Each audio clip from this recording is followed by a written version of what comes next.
కాకినాడ జిల్లా జగ్గంపేట నియోజకవర్గంలో 3,49,00,000 రూపాయలతో నీటిపారుదల ప్రాజెక్టు శంకుస్థాపన చేశామన్నారు మంత్రి నిమ్మల రామానాయుడు.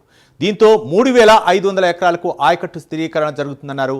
పురుషోత్తంపట్నం లిఫ్ట్ ఇరిగేషన్ పథకం స్టేజ్ 2 పవర్ ప్రెషర్ మెయిన్ ద్వారా మామిడాడ ట్యాంకు నీటి సరఫరా చేసేందుకు లిఫ్ట్ ఇరిగేషన్ పథకం చేపట్టడం జరిగిందన్నారు.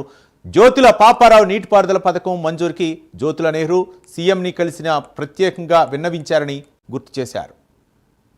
జగ్గంపేట నియోజకవర్గానికి సంబంధించి అత్యంత వెనకబడినటువంటి శివారు ప్రాంతమైనటువంటి థాయిలాండ్ ఏదైతే ఉందో ఆ శివారు ప్రాంతానికి కూడా నీళ్లు తీసుకుని రావాలి, అటు త్రాగునీరు ఈ ప్రాంతానికి కూడా అందించి సస్యశ్యామలం చేయాలనేటువంటి ఆలోచనతో అడుగడుగునా పనిచేసేటువంటి జ్యోతుల నెహ్రూ గారి యొక్క నియోజకవర్గానికి రావడం చాలా సంతోషం.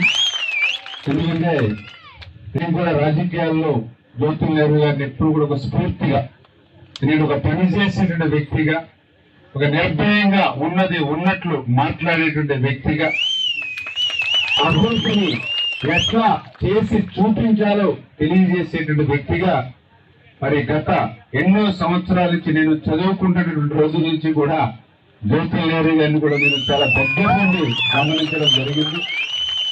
అందుచేతే జ్యోతుల నెహ్రూ గారంటే ఎప్పుడు కూడా ఒక గౌరవం, ఒక అభిమానం అనే విషయాన్ని కూడా ఈ సందర్భంగా తెలియజేసుకుంటూ, పలుకంగా ఆర్థిక పరిస్థితి కుదుటపడిన తర్వాత శాంక్షన్ చేయగలిగేమో అనుకున్నటువంటి ఆ యొక్క తాళ్ళూరు లిఫ్ట్ కూడా ఆ 54 కోట్ల రూపాయలు, అది కూడా ఆర్థిక శాఖ నిధులు లేవని వెనక్కి తిరిగి పంపిస్తే మళ్ళీ అది కేబినెట్ కి పెట్టి ముఖ్యమంత్రి గారు కూడా స్పష్టంగా ఆదేశాలు ఇచ్చి జ్యోతుల నెహ్రూ గారు పదే మనల్ని అడుగుతూ ఉన్నారు.